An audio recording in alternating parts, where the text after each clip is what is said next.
Assalamualaikum warahmatullahi wabarakatuh. Perkenalkan, nama saya Dais Ardiansa. Saya mahasiswa dari Institut Digital Media MTek. Saya dari Prodi D3 Komunikasi Massa. Di sini saya akan menjawab soal ujian akhir semester. Soal yang pertama, bagaimana komunikasi kamu selama ini di dalam keluarga, baik antara ayah, ibu, adik, kakak maupun keluarga besar. Jadi masing-masing kamu menceritakan problem dan solusi komunikasi menurut kamu sendiri. Jawaban pertama, menurut saya komunikasi antara anak dan ayah adalah bagian penting dalam menjaga hubungan keluarga yang sehat. Dalam perjalanan hidup, saya dan ayah pernah mengalami tantangan komunikasi yang membuat hubungan kami sedikit renggang. Namun, dengan usaha bersama, kami berhasil memperbaiki dan menguatkan kembali hubungan tersebut. Terlepas dari itu, saya dan ayah saya juga memiliki masalah, namun kami bisa menemukan solusinya. Seiring berjalannya waktu, saya merasa ada jarak antara saya dan ayah saya. Ayah saya terlihat sibuk dengan pekerjaannya, begitupun juga dengan saya. Karena kesibukan kita, komunikasi kami menjadi terbatas pada hal-hal praktis saja. Saya merasa kesulitan untuk berbicara tentang perasaan atau meminta pendapat dalam keputusan penting. Di sisi lain, ayah saya menganggap saya sudah dewasa dan tidak terlalu ingin mencampuri urusan saya.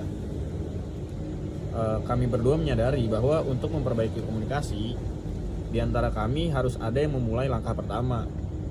Pernah suatu hari, saya mengajak ayah saya keluar untuk ngopi. Di situ kami berbicara santai sambil ngopi, sambil mencoba membuka pembicaraan dengan berbagi cerita tentang apa yang sedang saya kerjakan dan meminta pendapatnya. Perlahan, saya dan ayah saya mulai bisa berbicara lebih terbuka. Kami bisa membuat kebiasaan baru untuk sekedar ngopi keluar tengah malam, dan dimana kami bisa bisa berbicara lebih lepas dan menjadi lebih dekat.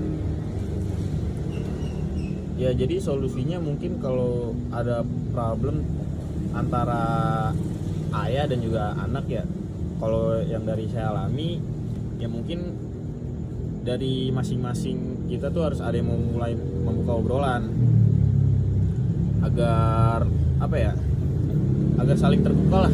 Jadi kita bisa saling cerita, atau saya bisa meminta pendapat tentang apa yang saya ingin kerjakan. Dan untuk komunikasi saya dengan adik saya mungkin terbilang berbeda pandangan lah. Adik saya itu lebih cepat ngambil keputusan dibanding saya. Kalau saya tuh lebih kayak dipikir-pikir dulu lah ketika mau ngomong atau melakukan sesuatu. Jadi ya perbedaan ini menyebabkan ketegangan. Solusinya paling saya berusaha lebih sabar dan memberi arahan untuk adik saya untuk mengungkapkan pendapat sambil menjelaskan alasan saya dengan lebih jelas. Selain itu, kesibukan kami membuat kami untuk berbicara terbatas. Kami menyadari bahwa pentingnya meluangkan waktu khusus untuk berbicara, seperti saat makan malam. Ya, kita makan bareng lah sekeluarga sambil ngobrol. Dengan cara seperti itu, kami bisa tetap terhubung dan menjaga hubungan kami. Meskipun ada perbedaan, kami belajar untuk saling mendukung dan mengerti kebutuhan masing-masing. Menjadikan komunikasi kami lebih baik. Ya, mungkin itu saja jawaban pertama dari saya.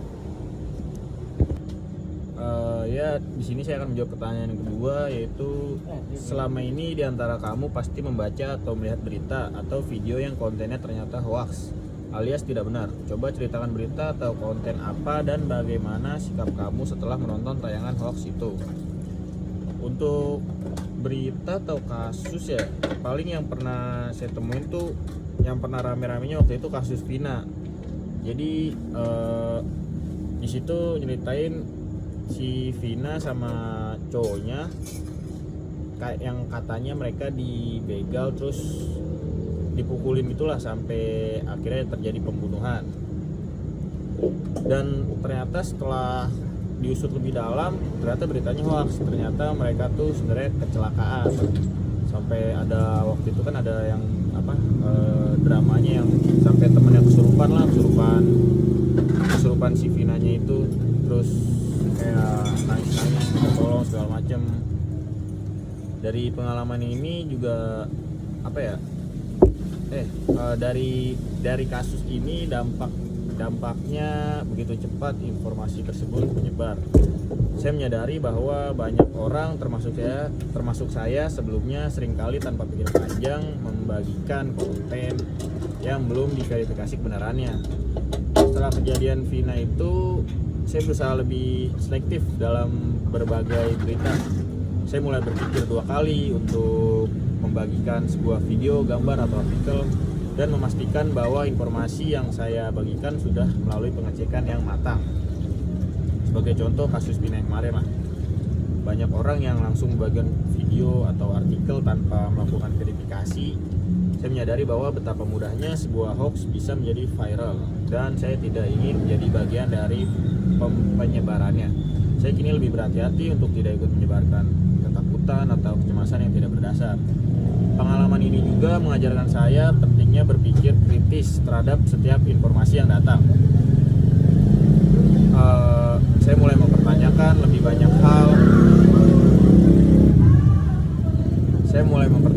banyak hal dalam setiap berita atau tayangan yang saya temui.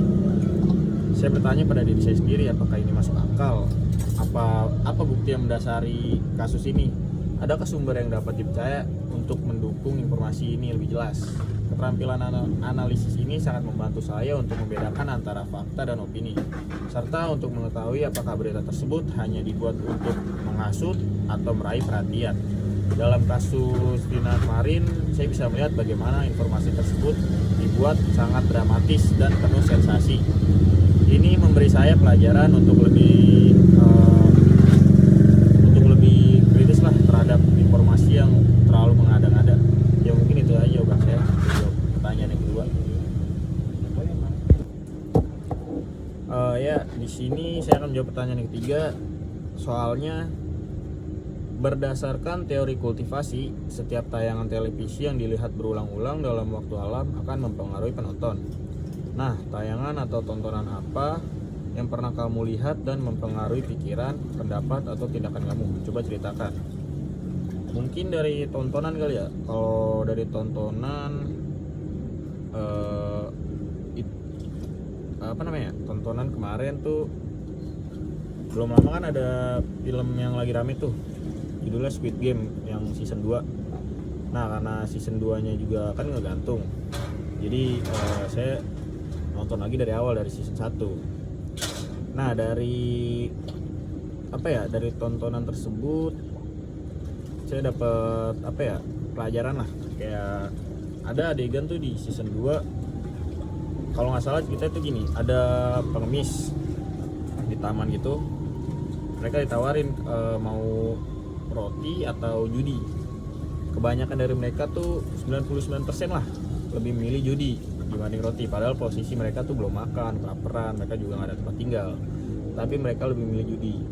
Dari episode tersebut mungkin yang dapat saya pelajari kayak kita sebagai manusia jangan terlalu serakah lah tentang duit. Dan juga dari duit tuh bisa merubah sikap manusia. Ya contohnya kayak di episode yang itu tadi, padahal posisi mereka kan serba kekurangan lah. Mereka ditawarin makanan yang udah jelas-jelas depan mata bisa dimakan, tapi mereka lebih memilih judi yang hasilnya juga jong, ya kan. Dari situ ya mungkin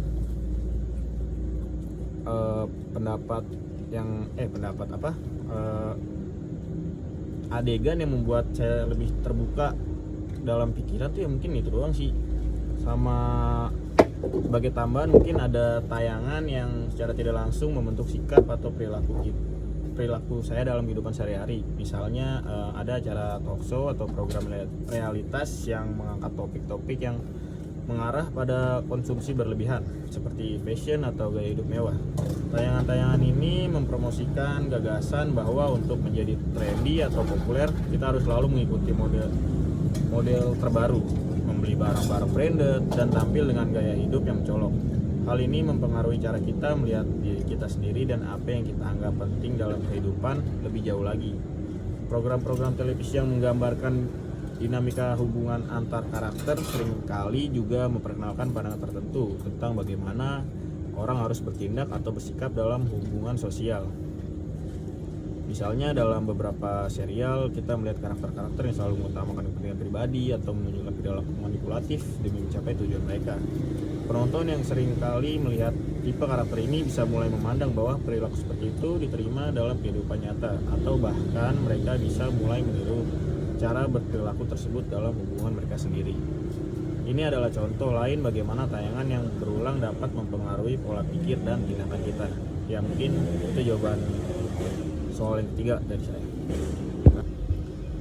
Dan soal yang keempat, soalnya dengan kemajuan teknologi internet, kekuatan media makin mampu mendekatkan peristiwa yang terjadi di mana saja dalam lingkungan audiens. Coba jelaskan menurut pandangan kamu dan beri contoh. Menurut saya kemajuan teknologi internet memang telah mengubah cara kita mengakses informasi dan berinteraksi dengan dunia luar. Di luar media, baik itu media sosial,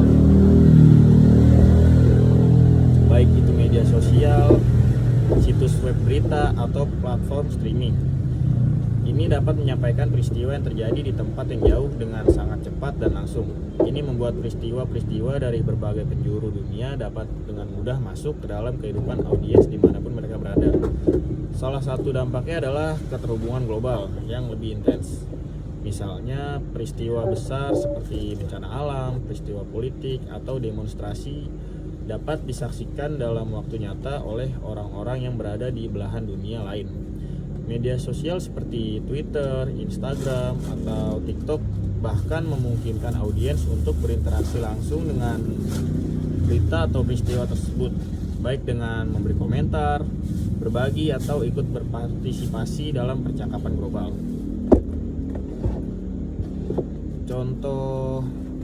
Contohnya kayak peristiwa besar seperti Piala Dunia Sepak Bola atau Olimpiade juga menunjukkan bagaimana media mampu menghadirkan peristiwa global ke dalam kehidupan audiens lokal.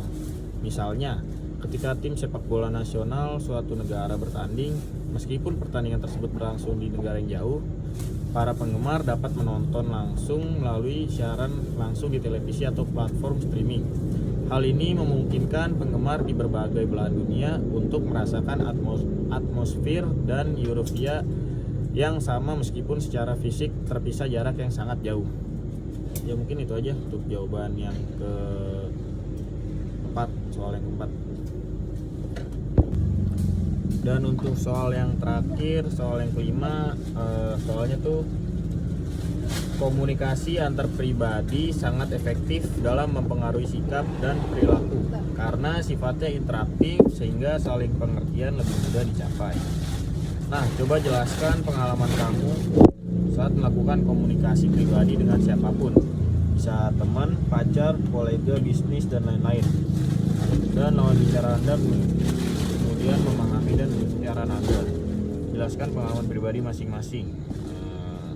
Mungkin teman kali ya. Jadi udah lama sih, sekitar mungkin 6 bulan lalu kali ya.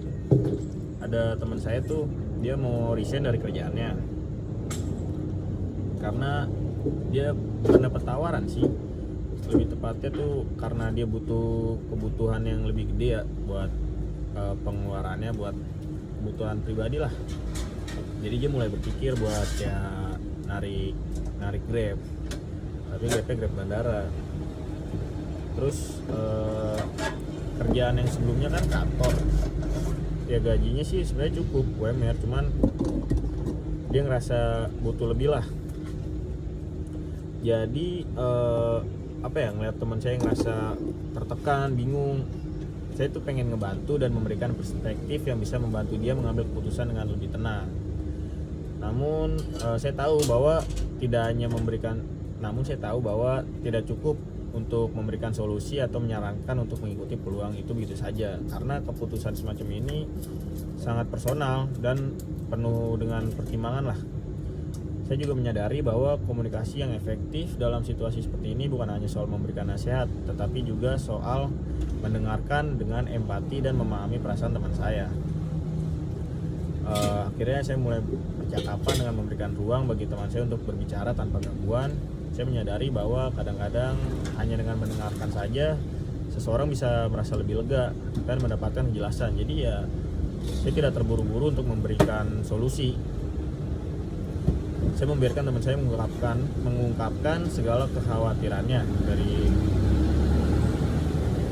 dari rasa takut gagal, ketidakpastian tentang masa depan, hingga kecemasan tentang bagaimana dia akan beradaptasi di tempat yang baru. Selama percakapan itu, saya memastikan untuk menunjukkan bahwa saya benar-benar mendengarkan, seperti dengan mengangguk atau memberi respon yang menunjukkan perhatian. Saya juga berusaha untuk tidak menghakimi atau menyarankan hal-hal yang terkesan mendesak atau mendadak gitulah. Setelah teman saya selesai bicara, ya akhirnya sedikit demi sedikit saya memberikan saran atau solusi untuk keputusan yang bakal diambil nantinya. Saya mencoba untuk menekankan atau mengeluarkan pendapat saya dengan mengajak teman saya untuk melihat situasi dari sudut pandang yang berbeda. Saya mengingatkannya akan banyak hal yang bisa diperoleh dengan mengambil kesempatan ini, seperti pengalaman baru, peluang untuk berkembang dalam karir, dan mungkin membuka banyak peluang lainnya yang tidak bisa didapatkan jika dia tetap bertahan di zona nyamannya. Saya juga menekankan bahwa meskipun pindah ke tempat baru memang bisa menakutkan dan penuh ketidakpastian, kayak jenjang karir mungkin gak jelas, atau mungkin nanti dia cuma bertahan bisa di situ cuma sebulan aja, ya kan. Itu juga adalah kesempatan tapi kalau kita keluar dari zona nyaman, itu juga ada kesempatan untuk berkembang dan membuktikan bahwa kita bisa lebih baik itu di tempat yang baru. Akhirnya saya berbicara tentang bagaimana setiap perubahan dalam hidup seringkali membawa ketakutan dan keraguan, tapi juga bisa membawa pelajaran dan pengalaman yang berharga. Saya berbagi pengalaman pribadi saya tentang bagaimana saya juga pernah menghadapi keputusan besar tersebut lah. Jadi akhirnya saya memberikan saran. Ya akhirnya teman saya mencoba mencerna saran saya dengan perlahan lah. Lalu dia komunikasikan lagi dengan orang tuanya jawabannya pun kurang lebih sama seperti lah, kayak kalau yang mau mengambil keputusan gede kayak gini ya harus dipertimbangin matang-matang. Jadi nggak boleh asal langsung kayak mendadak kayak oh yaudah dah kita cabutnya langsung dari zona nyaman gini, nggak bisa. Kita harus pikirin matang-matang. Ya mungkin itu saya sih jawaban dari soal yang kelima. Dari kesimpulannya sih dari cerita tersebut, komunikasi antar pribadi itu sangat efektif lah dalam mempengaruhi sikap dan perilaku karena sifatnya itu interaktif. Mungkin itu saja jawaban dari saya Des Ardiansa dari produksi D3 Komunikasi Massa. Izin pamit. Assalamualaikum warahmatullahi wabarakatuh.